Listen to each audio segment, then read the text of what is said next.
ओम नमो भगवते वासुदेवाय नमः। अच्छेद्योऽयमदायोऽयं क्लेद्यो शोष्य एव च नित्यः सर्वगतः स्थाणुर्चलोऽयं सनातनः।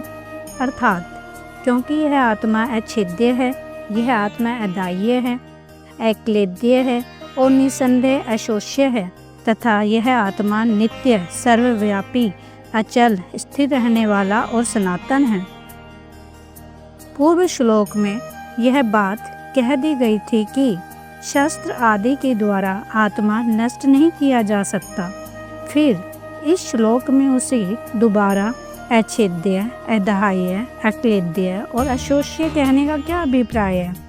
इस वाक्य से अभिप्राय यह है कि अर्थात इसमें भगवान ने आत्म तत्व का शस्त्र आदि द्वारा नाश न हो सकने में कारण का प्रतिपादन किया है। अभिप्राय यह है कि आत्मा कटने वाली, जलने वाली, गलने वाली और सूखने वाली वस्तु नहीं है। वह अखंड, अव्यक्त, एक रस और निर्विकार है। इसलिए उसका नाश करने में शस्त्र आदि कोई भी समर्थ नहीं है। अच्छेद्य आदि शब्दों से जैसा अविनाशित्व सिद्ध होता है, वह तो आकाश में भी सिद्ध हो सकता है, क्योंकि आकाश अन्य समस्त भूतों का कारण और सब में व्याप्त होने से ना तो पृथ्वी तत्व से बने हुए शस्त्रों द्वारा काटा जा सकता है, ना जल से गलाया जा सकता है और ना वायु से सुखाया ही जा सकता है। आत्मा का अविनाशित्व उससे अत्यंत विलक्षण है। इसी बात को सिद्ध करने के लिए उसे नित्य, सर्वगत और सनातन कहा गया है। अभिप्राय यह है कि आकाश नित्य नहीं है, क्योंकि महाप्रलय में उसका नाश हो जाता है और आत्मा का कभी नाश नहीं होता, इसलिए वह नित्य है।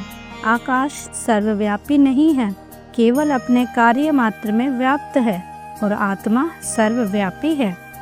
आकाश सनातन, सदा से रहने वाला, अनादि नहीं है और आत्मा सनातन, अनादि है। इस प्रकार उपयुक्त शब्दों द्वारा आकाश से आत्मा की अत्यंत विलक्षणता दिखलाई गई है।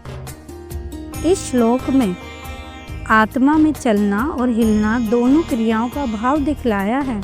एक ही स्थान में स्थित रहते हुए कांपते रहना हिलना है और एक जगह से दूसरी जगह जाना चलना है। इन दोनों क्रियाओं का ही आत्मा में अभाव है। वह ना हिलता है और न चलता ही है, क्योंकि वह सर्वव्यापी है, कोई भी स्थान उससे खाली नहीं है। ओम नमो भगवते वासुदेवाय नमः।